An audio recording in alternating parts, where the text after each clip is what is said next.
If I Didn't Know Better, The Callaways, Book 9. Written by Barbara Freethy. Narrated by Eva Kaminsky. 1.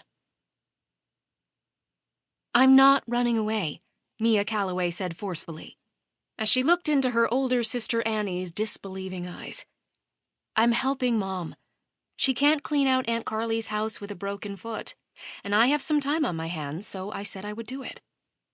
You're going to drive 5 hours down the coast tomorrow to Angel's Bay and spend the summer clearing out Aunt Carly's house, which could probably be on one of those shows about hoarders?" Annie Callaway asked doubtfully.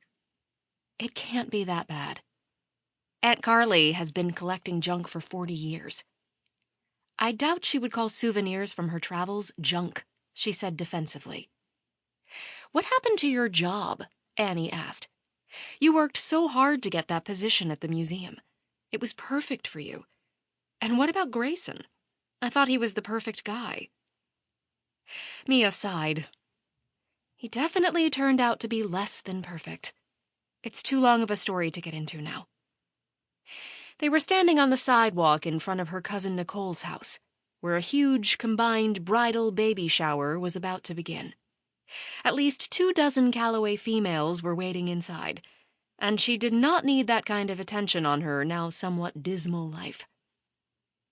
She opened the passenger door of her car and grabbed her 2 presents, then tipped her head toward the house where balloons adorned the porch railing. "The party is starting. We should go inside." "We have a minute," Annie said, tucking a strand of her long, dark red hair behind her ear. Unlike Mia, who had blonde hair and blue eyes, Annie had inherited her mother's red hair and green eyes.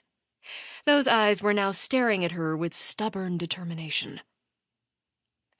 Mia had thought she'd get the most pointed questions from her mother or her twin sister Kate, but her mom's fractured ankle and Kate's FBI training had apparently kept their focus elsewhere.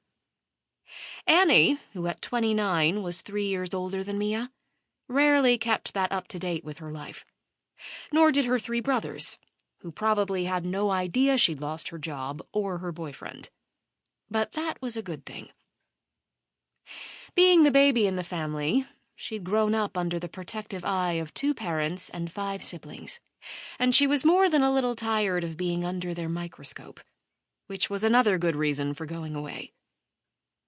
"I'm not going inside until you tell me what is going on with you," Annie said, determination in her eyes. "I'm worried about you, Mia. Kate is the one I expect to go off on a whim or some crazy adventure, not you. You've always had your act together, a solid plan, a list of goals. So what is the deal?" "There's nothing to worry about, Annie. Things didn't work out with Grayson, and I decided to leave the museum."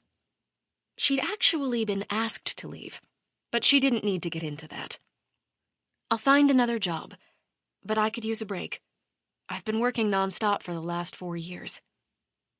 Actually, she'd been working nonstop her entire life, buried in books, chasing goals, trying to be the smartest person on the planet, or at least her family, only to find out she'd been about as dumb as anyone could be. "What did Grayson do?" Annie asked, a sharp, speculative gleam in her eyes. "And don't say it was nothing." "I don't want to talk about Grayson. This day is about Nicole and Maddie. Let's focus on making their party special." Since her cousin Nicole was about to give birth in 3 weeks, and Maddie Heller was set to marry Mia's cousin Burke in a month, the family had decided to throw a combined bridal baby shower. With so many Callaways celebrating so many happy events these days, it had become necessary to put some of them together. "Fine, I won't press you any more right now," Annie said. "But I'm still not sure going to Angel's Bay is a good idea. It's so far away. And what is there to do?" "Clean out Aunt Carly's house." "That doesn't sound too exciting. I still feel like you're running away from something, and I hope you know you can talk to me. I realize I haven't been the most attentive big sister, spending all my time at work, but I am here for you." "I know that. Stop worrying. Sample complete. Ready to continue?